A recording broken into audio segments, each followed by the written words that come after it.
ನನ್ನ ಕೈಯಲ್ಲಿ ಒಂದು ಬುಕ್ ಇದೆ. ಈ ಬುಕ್ನ ನಾನು ಹೀಗೆ ನನ್ನ ಕೈ ಮೇಲೆ ಇಟ್ಕೊಂಡ್ರೆ ನನ್ನ ಕೈ ನೋವುತ್ತಾ? ಇದನ್ನ ನಾನು 1 ಗಂಟೆ ಕಾಲ ನನ್ನ ಕೈಯಲ್ಲೇ ಇಟ್ಕೊಂಡಿದ್ರೆ ಅವಾಗ ನೋವುತ್ತಾ? ಸ್ವಲ್ಪ.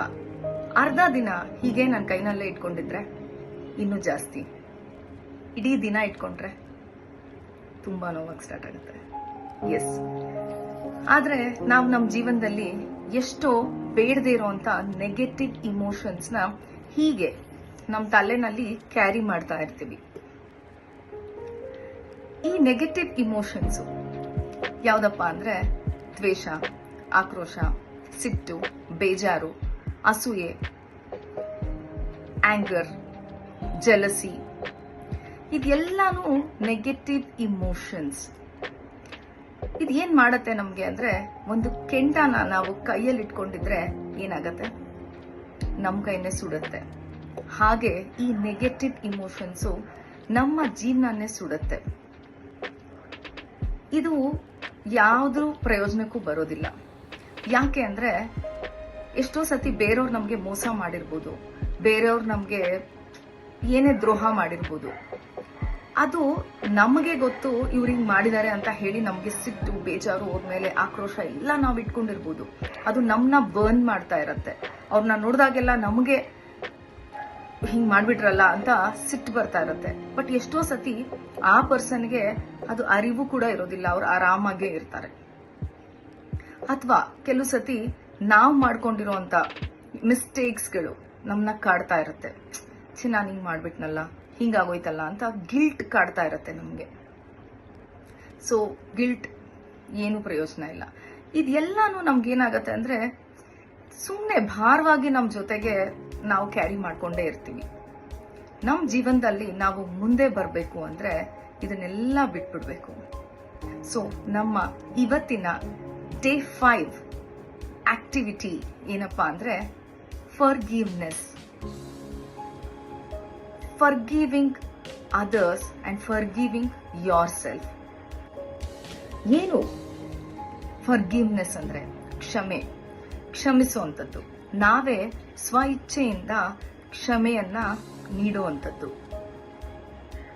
ಒಬ್ರು ಜ್ಞಾನಿಗಳು ಹೇಳ್ತಾರೆ, forgive others not because they deserve forgiveness, it is because you deserve peace ಅಂತ.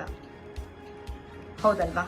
ಸೊ ನಾವು ಇವತ್ತಿಂದ, ಈ ಕ್ಷಣದಿಂದ ಬಿಟ್ಬಿಡೋಣ. ಇದನ್ನೆಲ್ಲ ಯಾರು ಏನೇ ಮಾಡಿರ್ಬೋದು, ಎಷ್ಟೇ ಮೋಸ ಮಾಡಿರ್ಬೋದು, ನಮ್ಗೆ ಎಷ್ಟೇ ಬೇಜಾರು ಮಾಡಿರ್ಬೋದು, ನಮ್ಗೆ ಅಸೂಯೆ ಪಟ್ಟಿರ್ಬೋದು ಅವ್ರು ನಮ್ಮ ಬಗ್ಗೆ, ಇಟ್ಸ್ ಓಕೆ. ಅಥವಾ ನಾವೇ ಏನಾದ್ರೂ ಮಿಸ್ಟೇಕ್ಸ್ ಮಾಡಿರ್ಬೋದು, ಗಿಲ್ಟ್ ನಮ್ಮನ್ನ ಕಾಡ್ತಾ ಇರುತ್ತೆ, ಬಿಟ್ಬಿಡಿ. ಸೊ ಇದನ್ನೆಲ್ಲ ಬಿಡ್ಲಿಕ್ಕೆ there is one beautiful activity.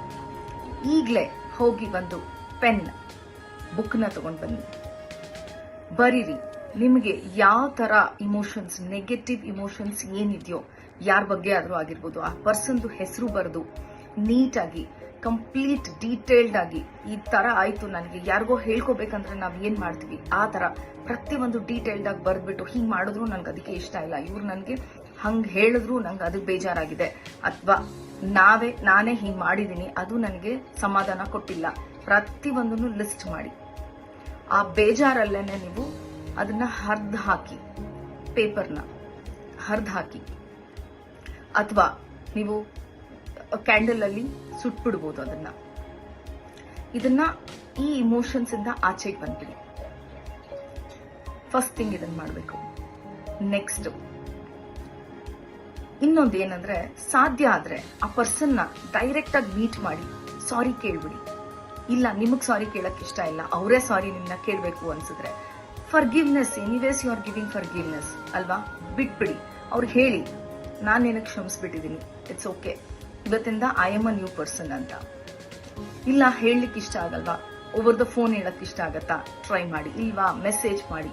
ಅದು ಯಾವುದು ಬೇಡವಾ, ಆಲ್ರೆಡಿ ನೀವು ಬರ್ದಿರ್ತೀರಾ, ಇಟ್ಸ್ ಓಕೆ. ನಿಮ್ಮ ಮೈಂಡ್ ಅಲ್ಲಿ ಮೂರನೇದು ಏನಂದ್ರೆ, ಮೆಡಿಟೇಟ್ ಮಾಡಿ, ಕೂತ್ಕೊಂಡು ನಿಮ್ಮ ಮನಸ್ಸಿನಲ್ಲೇ ಹೇಳ್ಕೊಳ್ಳಿ, ಐ ಆಮ್ ಫರ್ಗಿವಿಂಗ್ ಯು ಅಂತ. ಇದಾದ್ಮೇಲೆ ಯಾವುದೇ ಒಂದು ಸಣ್ಣ ನೆಗೆಟಿವ್ ಇಮೋಷನ್ಸು ನೀವು ಒಂದ್ಸತಿ ಹೇಳ್ಕೊಂಡ್ಮೇಲೆ ಆ ಪರ್ಸನ್ ಮೇಲೆ ಇರಬಾರ್ದು ನಿಮ್ಗೆ, ಅಥವಾ ನಿಮ್ ಬಗ್ಗೆನೇ ಆಗಿರ್ಬೋದು, ಯಾರ ಮೇಲೂ ಯಾವುದೇ ನೆಗೆಟಿವ್ ಥಾಟ್ಸ್ ಏನೇ ಇದ್ರೂ, ನೆಗೆಟಿವ್ ಇಮೋಷನ್ಸ್ ಇಟ್ಕೊಂಡಿದ್ರು, ಸಣ್ಣದಾಗ್ಲಿ ದೊಡ್ಡದಾಗ್ಲಿ ಬಿಟ್ಬಿಡಿ. ಇದರಿಂದ ಒಳ್ಳೇದಾಗೋದು ನಮ್ಗೇನೆ. ರೈಟ್? ಎಸ್. ಮತ್ತೆ ಸಿಗೋಣ ನಮ್ಮ ನಾಳಿನ ವಿಡಿಯೋನಲ್ಲಿ. Thank you.